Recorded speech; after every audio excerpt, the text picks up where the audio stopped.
Mutual fund সাহি হ্যায়, এই কথাটি তো আপনারা কখনো না কখনো যে কোনো অ্যাডে শুনেছেন। কিন্তু স্টক মার্কেট সম্বন্ধে যদি কোনো আইডিয়া না থাকে, তা সত্ত্বেও আপনারা স্টক মার্কেটে ইনভেস্ট করতে চান, তার জন্য mutual funds best.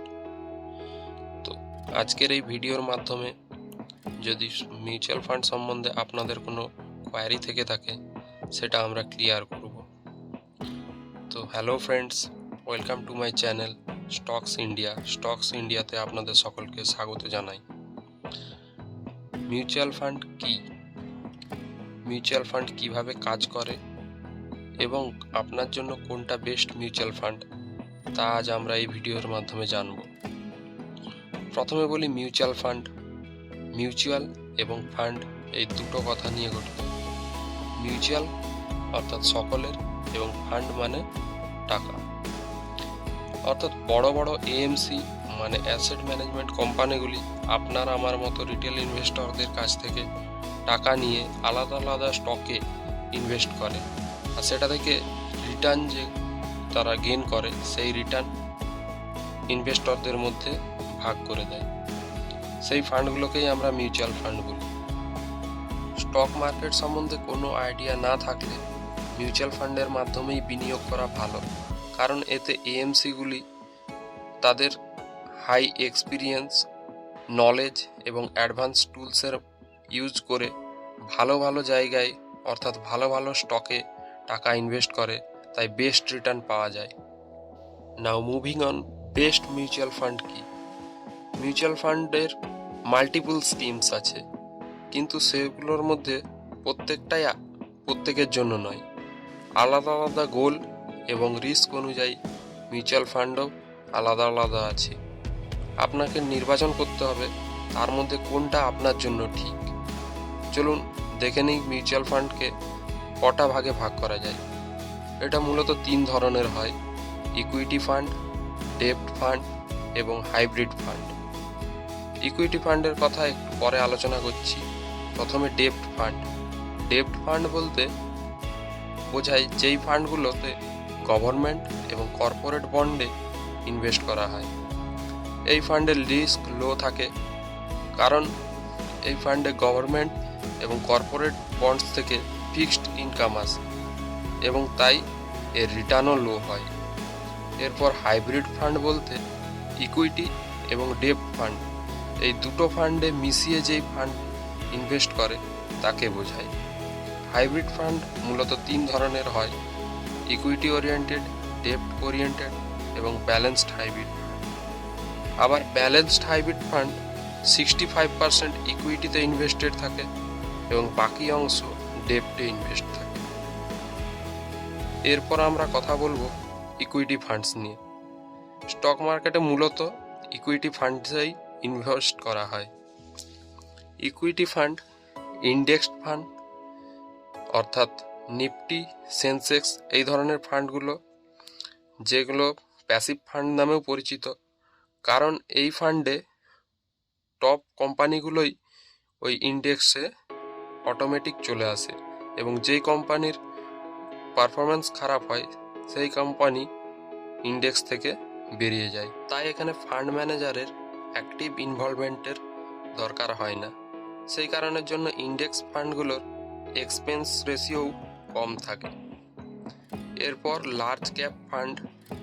Large cap fund বলতে মার্কেট ক্যাপ অনুযায়ী যে সমস্ত টপ 100টা কোম্পানি রয়েছে তাদের বোঝায়, এবং এই ফান্ডে ইনভেস্ট করা অনেক সেফ, কারণ এখানে মার্কেট লেস ভলিটাইল থাকে, তাই জন্য অত রিস্ক থাকে না। তারপর বলবো মিড ক্যাপ ফান্ডসের সম্বন্ধে। 101 থেকে 250 পর্যন্ত যে সমস্ত মার্কেট ক্যাপ অনুযায়ী কোম্পানিগুলো রয়েছে, সেই কোম্পানিতে যে ফান্ড ইনভেস্ট করে সেই ফান্ডগুলোকে মিড ক্যাপ ফান্ড বলে। এবং স্মল ক্যাপ ফান্ড অর্থাৎ কথার মাধ্যমেই বুঝতে পারছেন, 250-এর পর থেকে মার্কেট ক্যাপ অনুযায়ী যত কোম্পানি রয়েছে ছোট ছোট, সেই সমস্ত কোম্পানিদের নিয়ে যে ফান্ড ইনভেস্ট করে। Multi cap fund. এবার মাল্টি ক্যাপ ফান্ডে 3 ধরনের ফান্ডেই ইনভেস্ট করা হয়: লার্জ ক্যাপ, মিড ক্যাপ এবং স্মল ক্যাপ।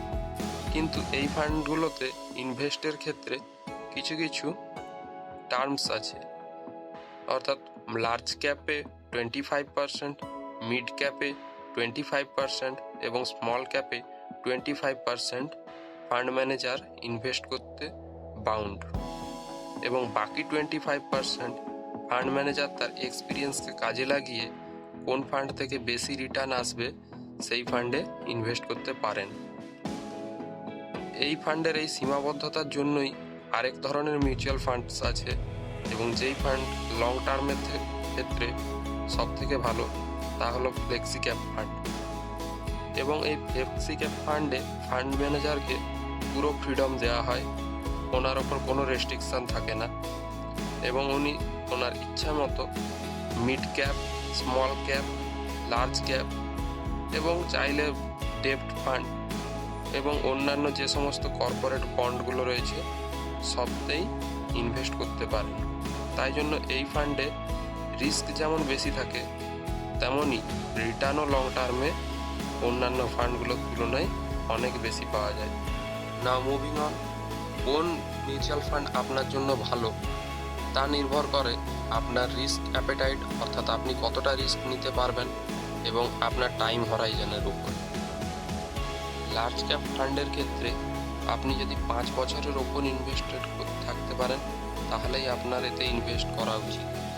তবে 3 থেকে 5 বছর পর্যন্তও এই ফান্ডে আপনি ইনভেস্ট করতে পারেন, কিন্তু কখনোই সাজেস্ট করব না যে আপনি 3 বছরের কম সময় নিয়ে এই ফান্ডে ইনভেস্ট করুন, কারণ এক্ষেত্রে মার্কেটের ভলিটিলিটির জন্য আপনি লসও বুক করতে পারেন।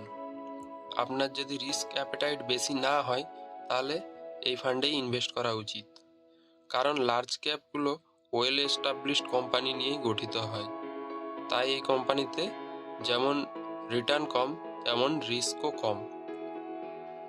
মিড ক্যাপ কোম্পানিতে ইনভেস্ট করার জন্য আপনার 5 বছরের বেশি টাইম দরকার। তার আগে যদি আপনি এই ফান্ডগুলো থেকে টাকা উইথড্রল করতে চান সেক্ষেত্রে আপনি রিজনেবল রিটার্ন নাও পেতে পারেন। এই ফান্ডগুলোতে রিস্ক এবং রিটার্ন দুটোই মডারেট হয়। স্মল ক্যাপ মিউচুয়াল ফান্ড অর্থাৎ ছোট ছোট কোম্পানিগুলো নিয়ে যে ফান্ড ইনভেস্ট করে, এই ফান্ডগুলোতে কমপক্ষে 5 বছরের ওপরে টাইম নিয়েই আপনার ইনভেস্ট করা উচিত, কারণ ছোট মার্কেট ক্যাপ যুক্ত কোম্পানিগুলোর ভলিটিলিটি অনেক বেশি থাকে। এই কোম্পানিগুলি যেমন খুব কম টাইমে খুব বেশি রিটার্নও দিতে পারে, তেমন মার্কেট ডাউন থাকলে এই কোম্পানিগুলোতে বেশি ডাউন সাইড চাই। সেই কারণের জন্য আপনাকে কমপক্ষে 5 বছরের টাইম রাখতেই হবে।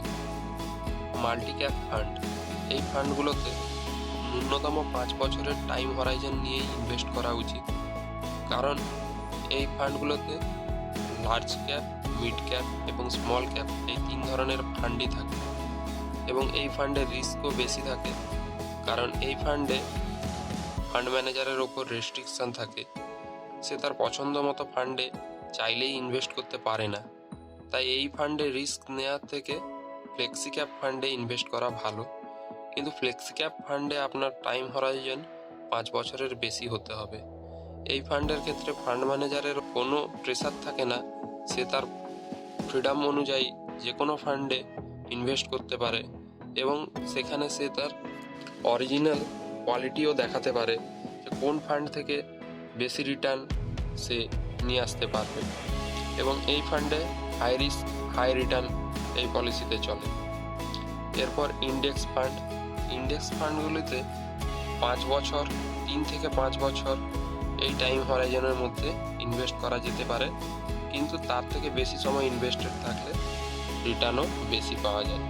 এই ফান্ডগুলো ইন্ডেক্সকে অনুসরণ করে, এবং এই ইন্ডেক্স ফান্ডগুলোর এক্সপেন্স রেশিও কম হয়, কারণ এটা একটা প্যাসিভ ফান্ড। তো এতক্ষণ পর্যন্ত আপনাদের মিউচুয়াল ফান্ড কী এবং কোন মিউচুয়াল ফান্ড আপনার জন্য বেস্ট হবে এবং মিউচুয়াল ফান্ড কত প্রকারের হয় সেগুলো নিয়ে আলোচনা করলাম। এরপর আমরা জেনে নেব এক্সপেন্স রেশিও। এক্সপেন্স রেশিও বলতে ফান্ড ম্যানেজারের নলেজ, এক্সপিরিয়েন্স এবং স্কিলের জন্য প্রত্যেকটা এমএমসিতেই কিছু কিছু স্যালারি ওই ফান্ড ম্যানেজারদেরকে দিতে হয় এবং তার জন্য আপনার ইনভেস্ট করা এসআইপি থেকে কিছু পার্সেন্টেজ চার্জেস হিসেবে কেটে নেওয়া হয়। ওটাকেই এক্সপেন্স রেশিও বলা হয় এবং এই এক্সপেন্স রেশিও 0.1% থেকে 2.25% পর্যন্ত হয়। জেনারেলি এক্সপেন্স রেশিও যদি 1.5%-এর থেকে কম হয় তাহলে সেই এক্সপেন্স রেশিওকে ভালো বলা যায়। প্ল্যান অনুযায়ী মিউচুয়াল ফান্ড আবার দু ধরনের হয়, ডিরেক্ট প্ল্যান এবং রেগুলার প্ল্যান।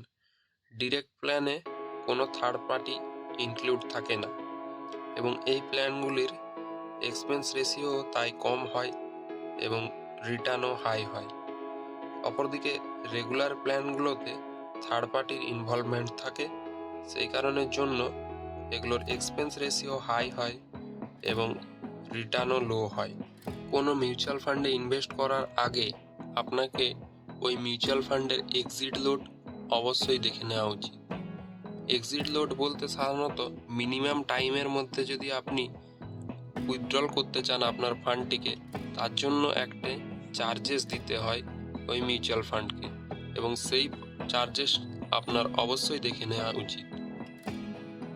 ফাইনালি কোনো মিউচুয়াল ফান্ডে ইনভেস্ট করার আগে ওই মিউচুয়াল ফান্ডটার AUM অর্থাৎ অ্যাসেট আন্ডার ম্যানেজমেন্ট এবং ফান্ড ম্যানেজার, এই দুটো জিনিস আপনাদের ভালো করে দেখে নেওয়া উচিত।